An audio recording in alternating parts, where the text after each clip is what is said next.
No one goes to Hank's for spreadsheets. They go for a darn good pizza. Lately, though, the shop's been quiet, so Hank decides to bring back the $1 slice. He asks Copilot in Microsoft Excel to look at his sales and costs and help him see if he can afford it. Copilot shows Hank where the money's going and which little extras make the dollar slice work. Now Hank has a line out the door. Hank makes the pizza, Copilot handles the spreadsheets. Learn more at m365copilot.com/work.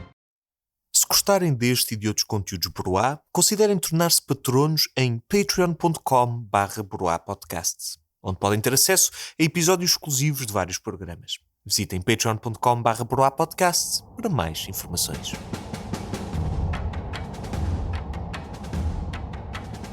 Portugueses. A nação quer um governo nacional militar rodeado das melhores competências para instruir na administração do Estado a disciplina e a honradez que há muito perdeu. Entre todos os corpos da nação em ruínas é o Exército, o único com autoridade moral e força material para consubstanciar em si a unidade de uma pátria que não quer morrer. À frente do Exército português, pois, unido na mesma aspiração de redenção patriótica, proclamo o interesse nacional contra a ação nefasta dos políticos e dos partidos. E ofereço à pátria ferma um governo forte, capaz de opor aos inimigos internos o mesmo heróico combate que o Exército deve aos inimigos externos. Viva a pátria! Viva a República! General Gomes da Costa, 31 de maio de 1926. Esta é a história do golpe que terminaria a República.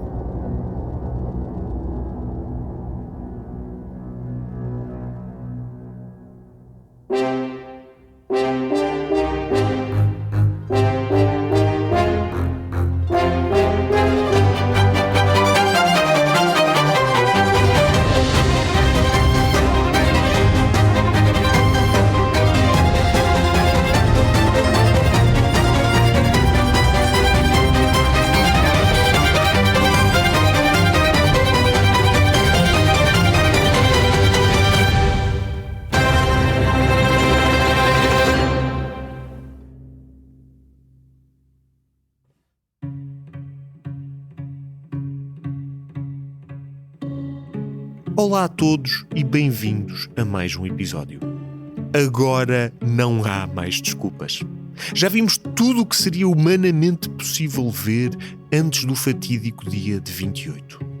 Vimos o contexto histórico, apresentámos já a todos, mostrámos o início da trama e agora é o tempo do clímax.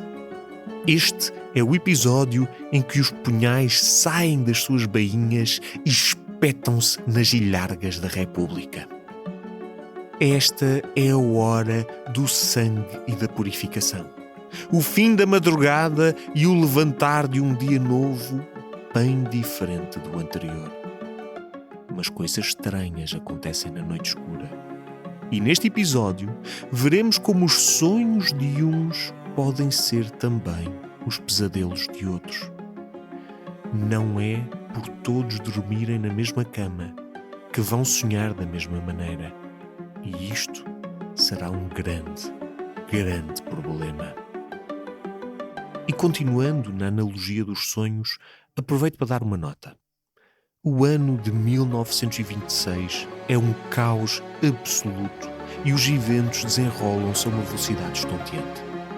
É tanto e tudo tão ao mesmo tempo que será impossível acompanhar toda a informação ao pormenor. Contudo, uma sucessão de eventos permite-nos compreender o ritmo vertiginoso a que marcha o comboio da Revolução. Tal como nos sonhos, há eventos sobrepostos, coisas que se fundem e afastam e neblinas distantes que ainda hoje não conseguimos perceber com toda a clareza.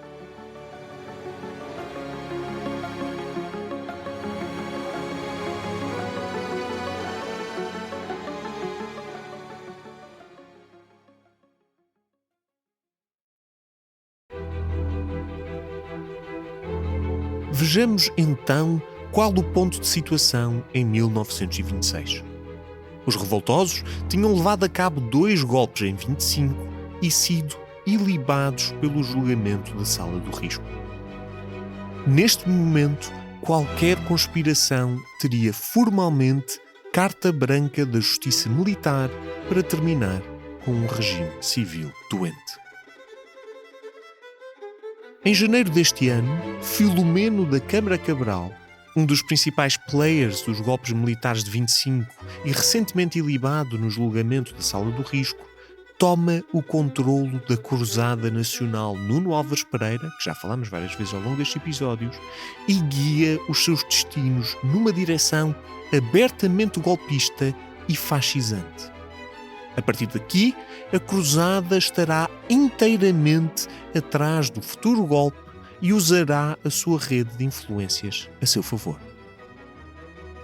No início de março, o Governo da República, chefiado por António Maria da Silva, começa a receber vários relatórios da polícia a alertar que uma larga maioria dos oficiais estão decididos que é necessário um golpe de Estado e uma intervenção militar na gestão política do país. O Governo ainda tem tempo para agir e reorganizar o exército, ou então suprimir os cabecilhas da Revolução. Mas não o faz. Talvez o caos do país fosse demasiado. Talvez tivesse reconhecido que a sua hora havia chegado. Mas a falta de resposta governamental será o seu extrator da morte. A 10 de abril, um dos nossos principais golpistas dá o pontapé de saída. O nosso protagonista Mendes Cabeçadas, recentemente ilibado do golpe de 19 de julho, constitui uma junta revolucionária em Braga e convida o general Alves Roçadas para encabeçar o movimento. Roçadas é um grande líder militar nas colónias e foi o comandante das forças do Corpo Expedicionário Português, o CEP, em África. Um peso militar de topo que aceita juntar-se à Revolução. Contudo, o lugar fica rapidamente vago, pois Roçadas falece a 28 de abril, vítima de cirrose hepática. O lugar de comandante da Revolução está aberto, e nada é mais fácil do que substituir um grande líder do CEP por outro. Mendes Cabeçadas convida o general Gomes da Costa e este aceita ser a figura dianteira do golpe.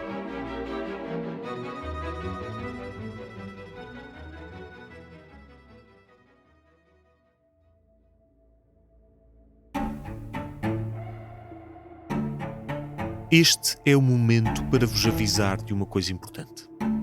Mendes Cabeçadas e Gomes da Costa não estão alinhados. De todo. Cabeçadas é um republicano convicto e quer apenas pausar a República para pôr a casa em ordem.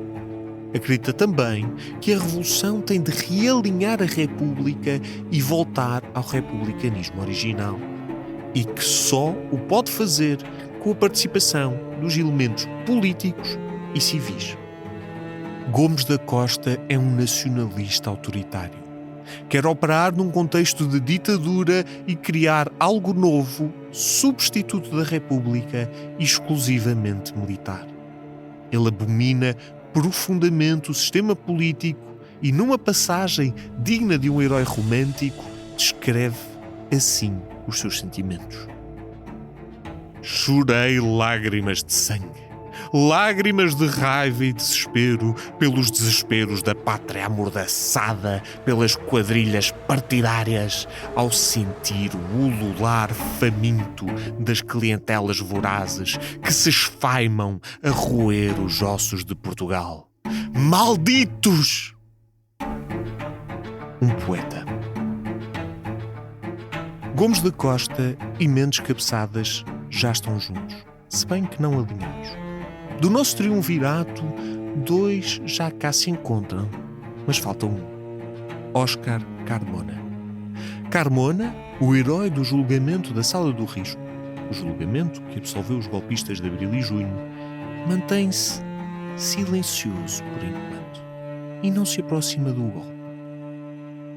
Contudo, aproxima-se sim da 4ª Divisão do Exército, que está colocada em Évora e que comandara desde 1922 até ser afastado da mesma como castigo pelo seu papel no julgamento. Estes são os seus homens e poderão ser bem valiosos no futuro próximo.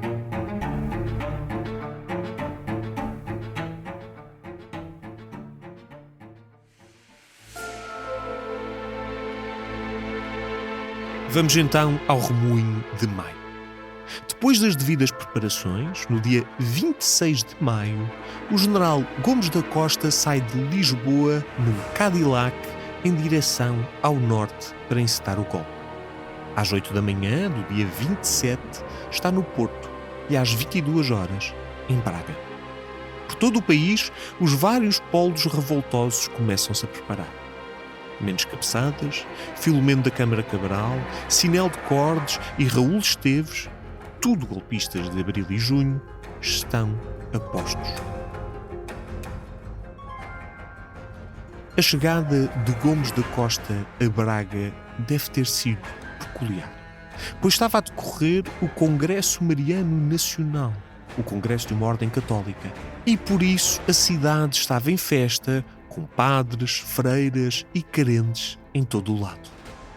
Enquanto se reuniam as tropas da elite da Virgem Maria, chegavam também as tropas da Revolução. Já se fizeram golpes em circunstâncias mais estranhas, diriam alguns.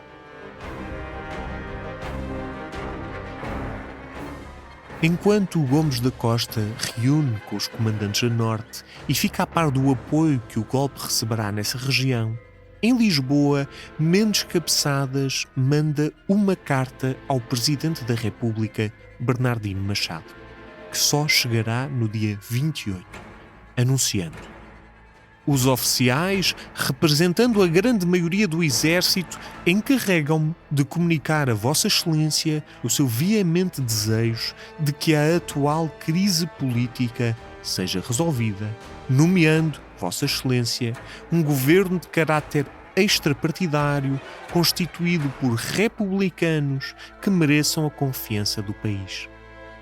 O Exército, fazendo este pedido, está certo que interpreta o sentir da nação. Prestem atenção aqui a alguns pontos. Não só falamos de um governo de caráter extrapartidário, mas há aqui indicação explícita que seja constituído por republicanos que mereçam a confiança do país. Comparem isto com as declarações de Gomes da Costa que vão surgindo ao longo deste episódio. A mensagem é clara. O Exército e o país estão do nosso lado. Agora só falta o poder. Estamos na noite de 27 para 28 e o golpe está à beira de começar.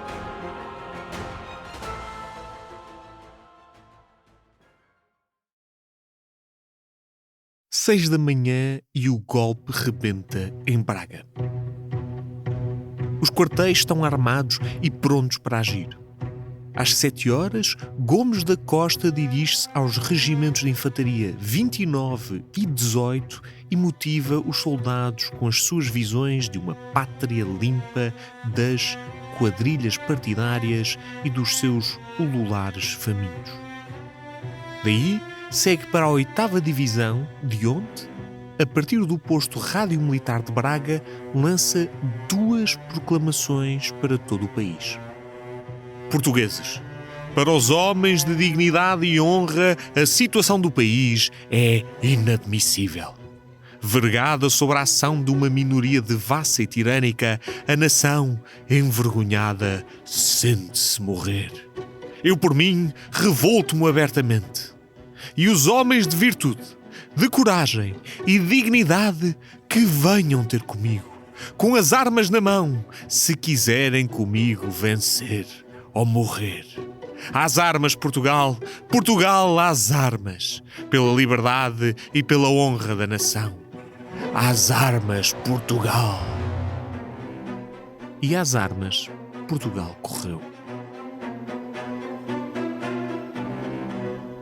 As proclamações, da quais o que eu li é apenas um excerto, inflamam o país. todo o lado, os focos revoltosos despertam. Um núcleo revolucionário, junto dos correios e telefones, boicota as comunicações governamentais. O Sindicato dos Ferroviários bloqueia comboios governamentais, mas deixa circular os revoltosos. O Diário de Lisboa emite uma entrevista já pré-escrita com o general Gomes da Costa, fazendo chegar a sua mensagem a todos os lisboetas. Mas Lisboa, ao contrário do que é costume, está silenciosa enquanto o resto do país vocifera. Lisboa é o polo central do republicanismo de esquerda e a abordagem aqui terá que ser diferente. Só um dos nossos golpistas tem o perfil certo para o desafio que o espera. Mendes Cabeçadas. Mendes Cabeçadas, junto de Cunha Leal e outros republicanos conservadores, estão a tentar encetar contactos com o Presidente da República e assegurar uma transição pacífica do poder. Esta ligeira pausa dá tempo para o governo tentar responder. Mascarenhas, o ministro da Guerra do governo, tenta um plano estapafúrdio de triplicar o vencimento dos oficiais a ver se estes não se revoltam. Será rapidamente ignorado. O governo impõe a censura nos jornais e lança uma nota onde afirma que há sossego no país. Apenas uma parte da guarnição de Braga está revoltada. De todo o lado há pequenos focos de apoio ao governo. No Porto, o comandante da guarnição impõe a censura e proíbe a circulação de veículos. Santarém, que é importante, sob a liderança do coronel Fernando Freirão, mantém-se fiel ao governo e é uma ameaça sobre Lisboa. Em Braga, alguns comandantes ainda se mantêm de pé atrás. E em Coimbra, o ministro da Agricultura tenta montar alguma espécie de resistência. Apenas em Lisboa é que reina uma certa indefinição e as guarnições militares não sabem bem para que lado virar. O Presidente da República, Bernardino Machado, procura perceber o rumo que a política nacional vai tomar e enceta conversas com vários chefes políticos, incluindo Cunha Leal. Se bem se lembram, Cunha Leal é o líder do Partido Republicano Nacionalista, o partido mais à direita.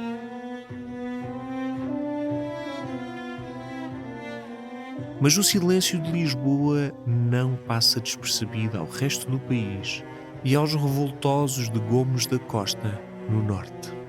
Mendes Cabeçadas pode estar a preparar alguma com os seus miseráveis amigos políticos e republicanos. Talvez esteja a pensar tomar o poder só para si. É preciso marchar sobre Lisboa o mais rapidamente possível.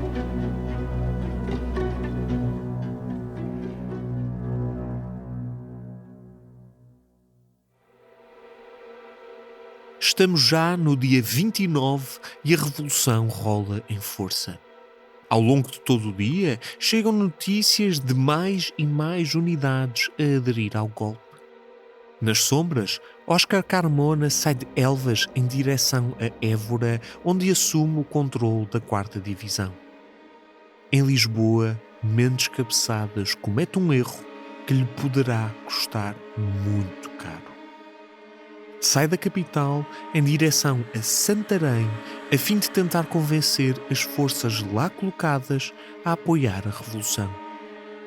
O tiro sai-lhe pela culatra e é detido pelo coronel Fernando Freirão, comandante das tropas em Santarém e apoiante do regime. Na hora mais crítica, o movimento perde a sua liderança não só na capital, mas na sua facção mais moderada. Para Gomes da Costa, isto são muito boas notícias.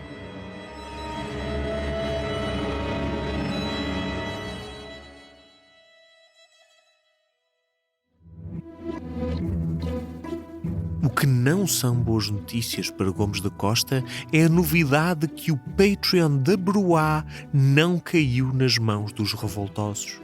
Aí, uma tropa fiel de apoiantes dos melhores conteúdos independentes portugueses aguentava-se contra todas as investidas. Contudo, são precisos mais homens para garantir que o sonho não morre. Às armas, patronos! Patronos às armas!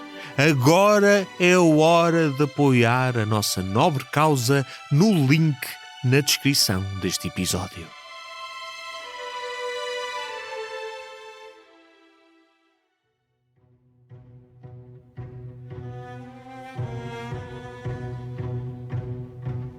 De Lisboa surgem novidades a um ritmo alarmante. Impulsionados pelo comandante da polícia, Ferreira do Amaral, a guarnição de Lisboa escolhe um lado e dá a mão à revolução. É oficial. A capital está com os revoltosos. O Ministério da Marinha é ocupado por um grupo de oficiais, sargentos e praças comandados por Procópio de Freitas, o melhor nome de sempre. Mais uma instituição militar na mão da revolta. Contudo, estes dois grupos têm uma reivindicação particular. Lisboa só negocia com outros republicanos. Cito: a Marinha não dará a sua adesão a um governo de caráter militarista. Ou falam com mentes cabeçadas ou não falam com ninguém.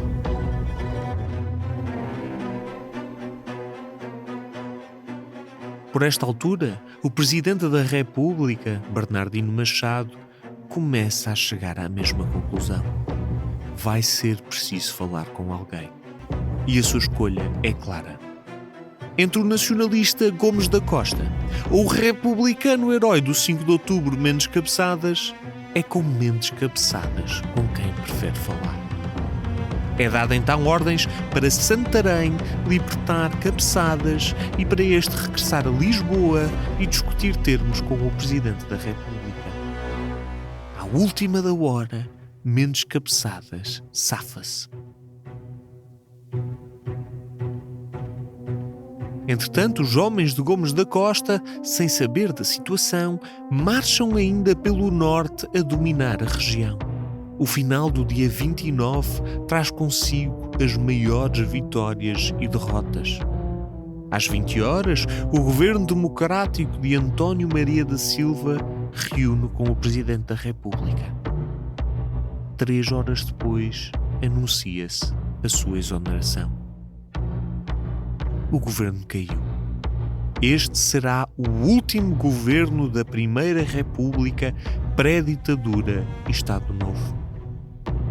É automaticamente formado um comitê revolucionário em Lisboa para assumir o controle da situação, dominada pelos republicanos conservadores Carlos Vilhena, Gama Ochoa e Jaime Batista, o tal capitão do golpe de 18 de julho, que nós vimos no episódio anterior, que fugiu da cadeia para ir dar o sinal ao couraçado Vasco da Gama. A liderá-los estava, claro, Mentes Cabeçadas.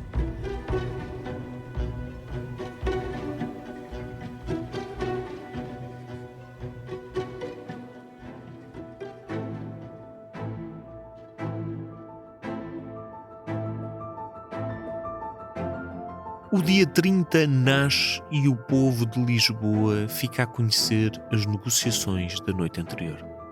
Bernardino Machado nomeia Mentes Cabeçadas presidente do Ministério, o equivalente a primeiro-ministro, e ministro da Marinha.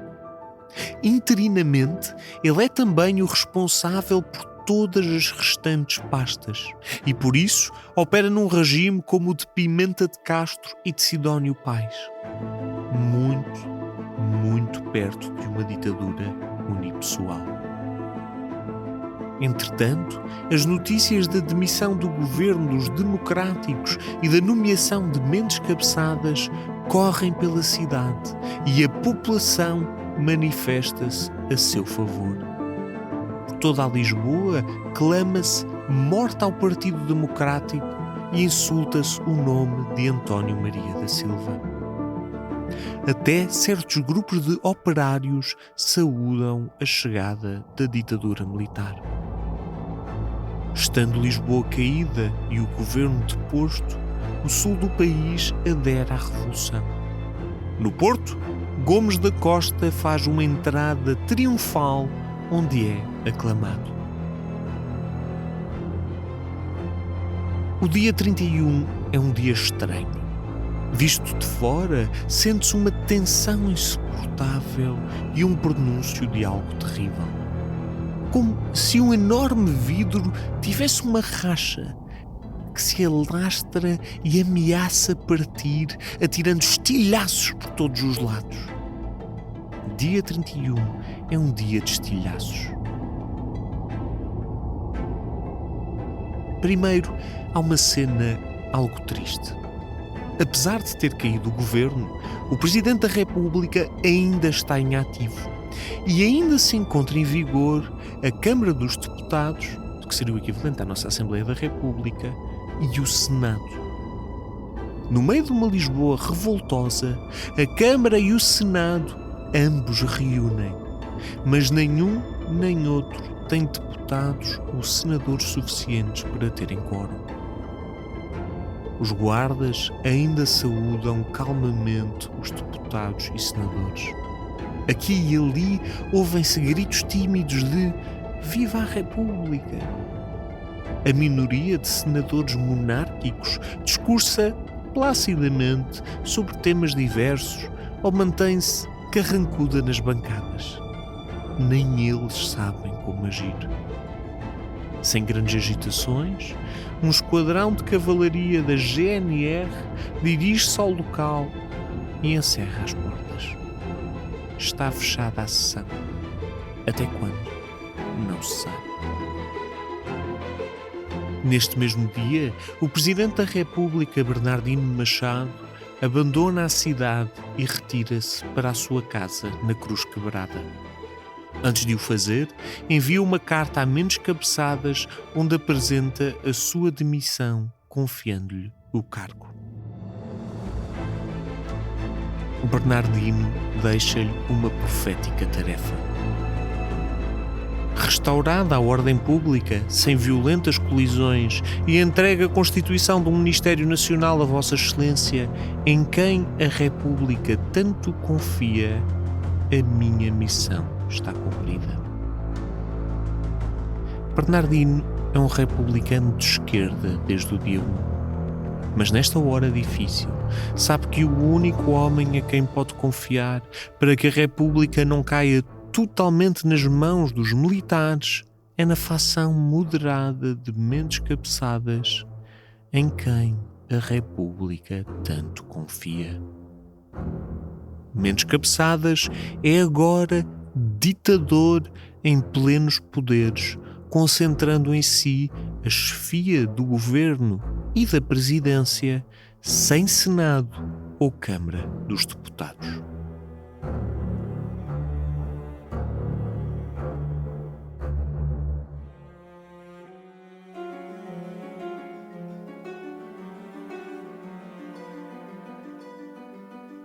Quem não está nada contente com esta situação é o general Gomes da Costa.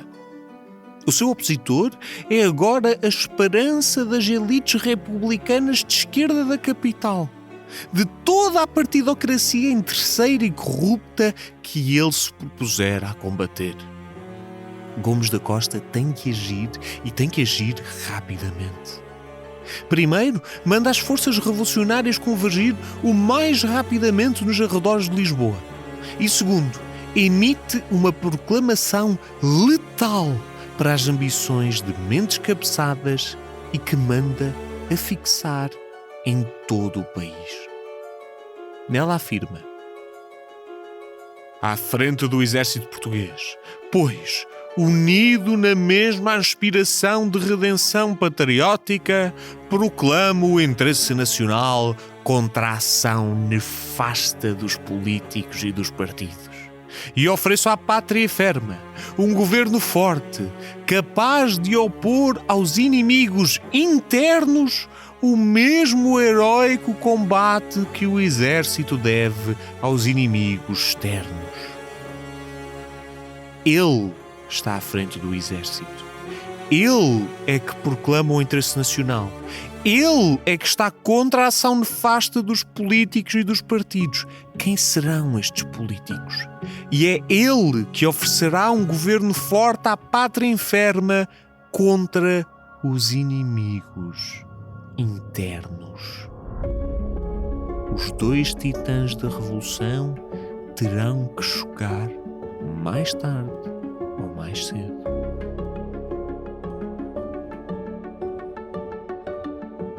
Aqui, os caminhos de ferro entram em ação e as movimentações ganham uma escala nacional. Às 22 horas, Gomes da Costa já tem 2.000 homens colocados no entroncamento, comandados pelos seus apoiantes Raul Esteves e Passos e Sousa, ambos golpistas de Abril e ambos membros da Cruzada. A estes homens, Gomes da Costa envia uma mensagem terrível. O governo de Lisboa não merece confiança e atraiçoa o espírito do movimento do exército. Vou iniciar a minha marcha sobre Lisboa rapidamente. A revolução está à beira de devorar os seus próprios filhos.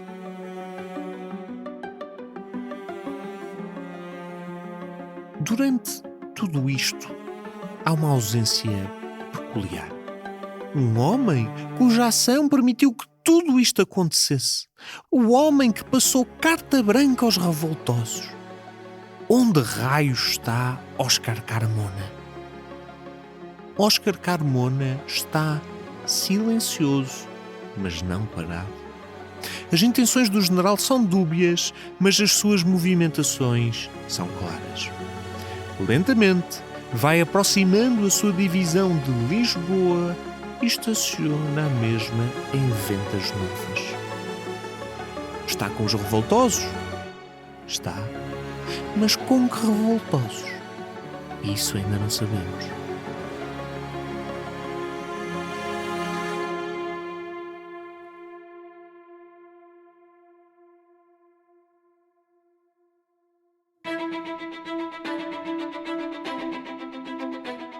Finalmente chega a Lisboa um comboio noturno que traz consigo Pedro de Almeida, o delegado oficial de Gomes da Costa, que tem como objetivo dialogar com os revoltosos de Lisboa.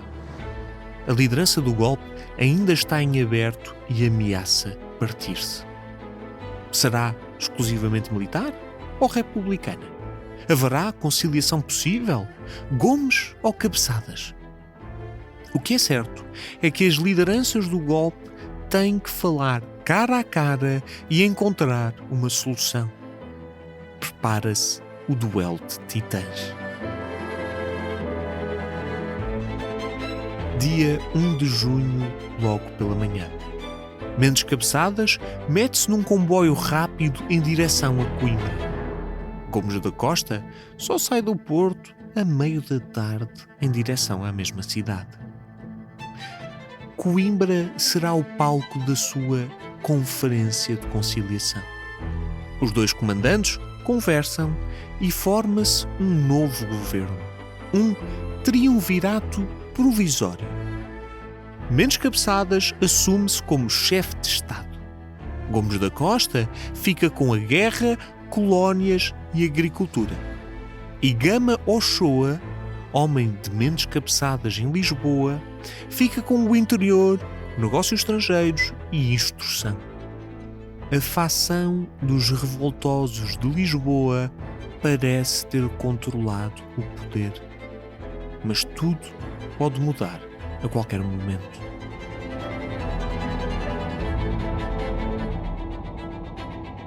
Mendes Cabeçadas regressa a Lisboa no rápido da noite a fim de garantir que a nova solução governativa é publicada o mais rapidamente possível no Diário do Governo, para ficar reconhecida legalmente.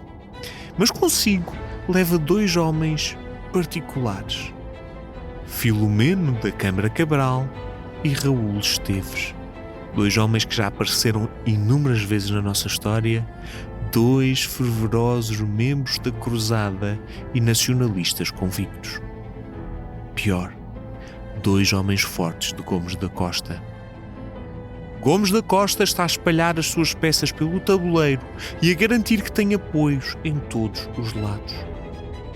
O general decide que está na hora de continuar a sua marcha para sul e encontrar-se com os seus homens no entroncamento. Mas antes disso, tem um pedido especial. Ferreiro Rocher, não. Vira-se para o seu delegado e homem de extrema confiança, Pedro de Almeida, e diz-lhe que há um conjunto de professores de Coimbra que ele gostaria muito de ter no governo. Um certo Mendes dos Remédios, um certo Manuel Rodrigues e um certo António Oliveira Salazar. Sim, esse Oliveira Salazar ainda pode vir a dar jeito.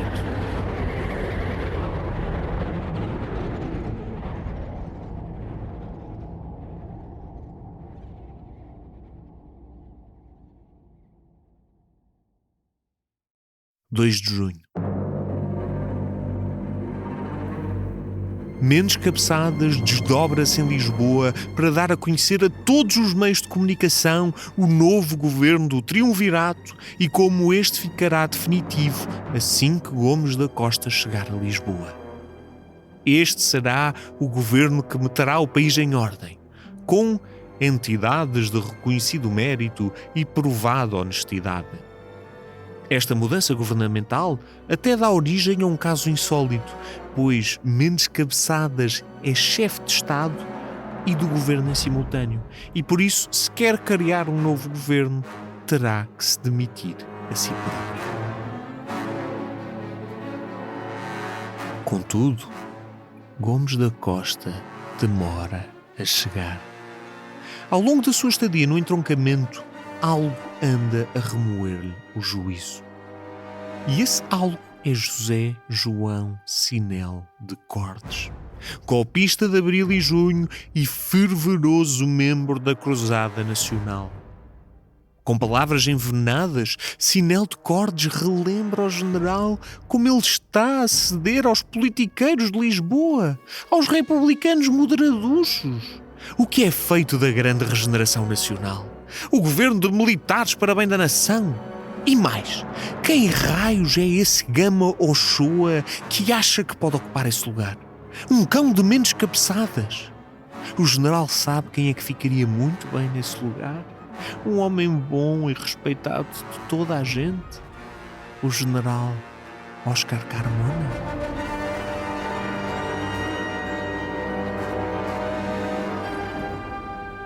Este governo tem que cair. Gomes da Costa nem chega a Lisboa. Desvia a sua rota para Tancos e daí emite um comunicado terrível para todas as unidades militares. Comunico para conhecimento de todos os oficiais que não estou de acordo com as notícias dos jornais acerca da formação do Ministério, continuando à frente do movimento de caráter exclusivamente militar para engrandecimento da pátria e para bem da República e do Exército. Gomes da Costa, General. Para choque de todos, um dia apenas após a sua aprovação, o governo cai por terra. Gomes da Costa voltava atrás na sua palavra e tirava o tapete a Mendes Cabeçadas.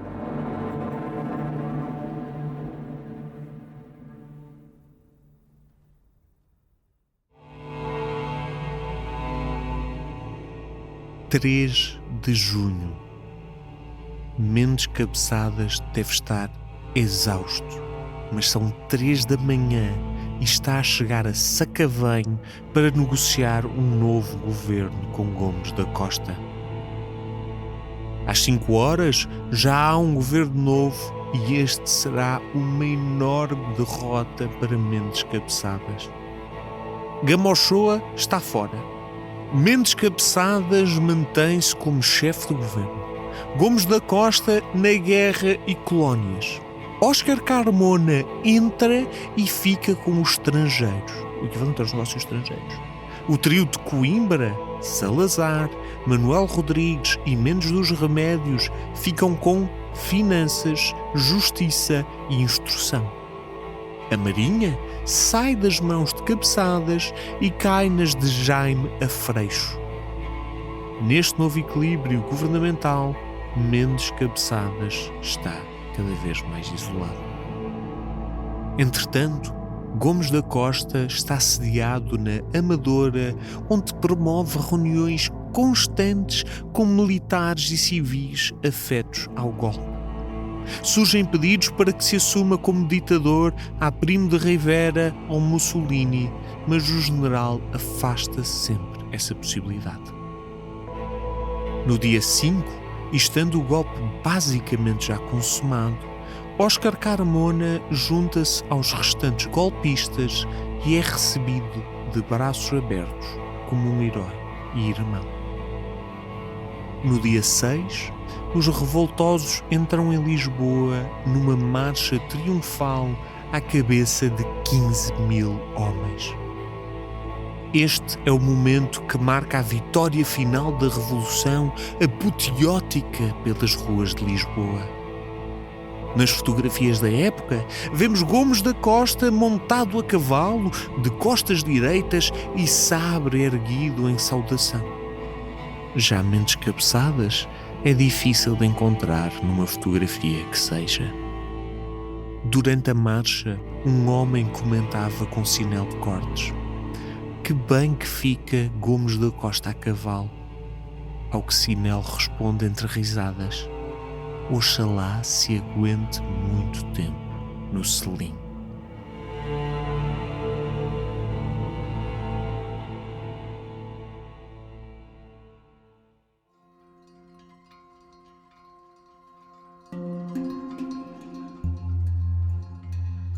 Para todos os efeitos, o golpe está consumado. Lisboa recebe de braços abertos os seus novos mestres, os cruzados no caminho da purificação da pátria. Aqui seria o momento em que podíamos acabar a nossa história e dizer que tudo correu bem para os nossos protagonistas, que o país abria a porta ao projeto que marcaria grande parte do século XX português.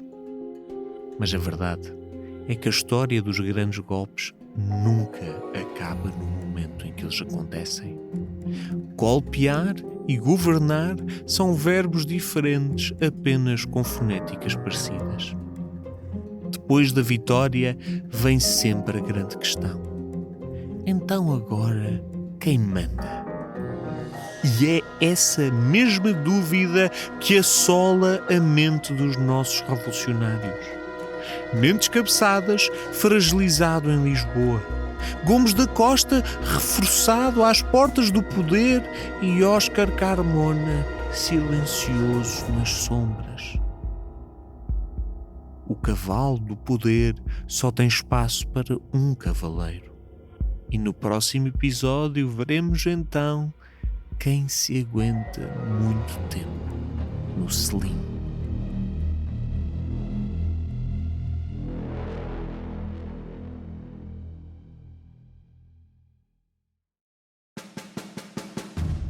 Obrigado a todos por terem ficado connosco mais um episódio. Este sim é a conclusão da história. Finalmente houve o golpe, finalmente percebemos como é que estes dias loucos, eu não consigo imaginar como é que de 26 a 6 se vira completamente aquilo que será o rumo do país nos próximos anos, nas próximas décadas, nas próximas vastas décadas. É impressionante ver tudo isto. E é impressionante ver também como, apesar de tudo, o golpe não é o golpe não é uma explosão de energia que vai numa só direção. Na verdade, há duas fações muito prementes e com muita energia e muita força, e quando nós paramos a nossa história aqui, Mendes Cabeçadas está muito fragilizado e Gomes da Costa está num processo ascendente na companhia, não quero usar o termo na companhia, mas também Carmona na sua rota aponta para cima. Há uma coisa que eu não quero deixar de reparar. Alguns durante a minha pesquisa, aqui vou ser um bocado crítico, mas alguns da minha pesquisa apareceu-me uma citação que comparava uma passagem de Fernando Pessoa a descrever Gomes da Costa, e Fernando Pessoa tinha umas tendências próximas de Salazar e do nacionalismo português, e portanto escreve-o como um grande herói, como um grande gênio, como estas coisadas todas, e depois há uma passagem que eu, se não me engano, é do Raul Brandão, que diz só: Gomes da Costa tem cabeça de galinha e vai atrás daquilo que a última pessoa lhe disse. Frase letal e muito engraçada, mas que eu não consegui deixar de pensar nela enquanto escrevia algumas coisas. Se o senhor tem cabeça de galinha ou não, não pronuncio. Já me pronunciei sobre o seu bigode e é o suficiente. Mas aquele momento em que, julgo que é no final do dia, na passagem do dia 1 para 2, em que o Mendes Cabeçadas sai de manhã de comboio, o Gomes da Costa deixa-se ficar no Porto até tarde, encontram-se em Coimbra, negociam um novo governo, o Mendes Cabeçadas vem correr para baixo, o Gomes da Costa, quando chega a Lisboa, diz: eia bem, nada disto, isto é tudo para cair num dia, no espaço de um dia. É das coisas mais sufocantes. Eu a ler isto e a escrever isto a pensar: como é que é possível? Como é que este gajo esbanja todo um processo revolucionário que andou aqui anos e meses a montar e de repente, tipo, não, este governo não quer, agora quer outro. E é nesse segundo governo que entra uma das personagens principais da história portuguesa, António Oliveira Salazar, que neste período, vamos falar um bocadinho melhor de Salazar no próximo episódio, mas neste período vai ter ainda um papel um bocado indefinido, hesitante, ao mesmo tempo uma espécie de proto-celebridade.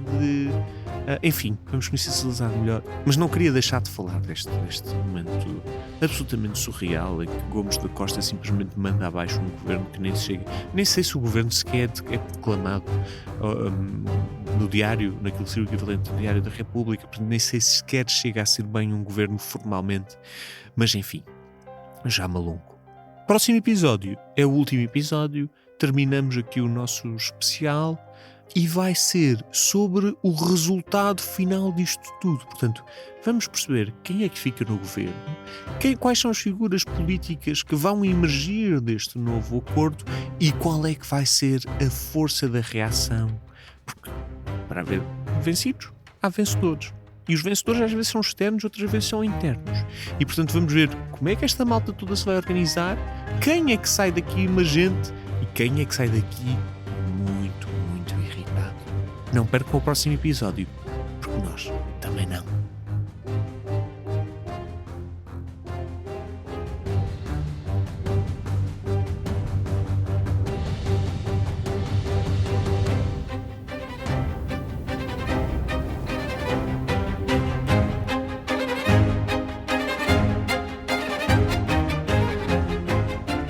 História Obscura é um podcast da série Sapiens, produzido pela Broá Podcast, narrado por mim, Luís Francisco Sousa. Com direção criativa de Luís Francisco Sousa, escrito por Luís Francisco Sousa, pesquisa por Luís Francisco Sousa, direção técnica de Rita Cabrita, edição por Sara Milan, identidade gráfica desenvolvida por Rita Cabrita e Luís Francisco Sousa. Já sabem, se gostarem deste e de outros conteúdos Broá, considerem tornar-se patronos em patreon.com/broapodcast.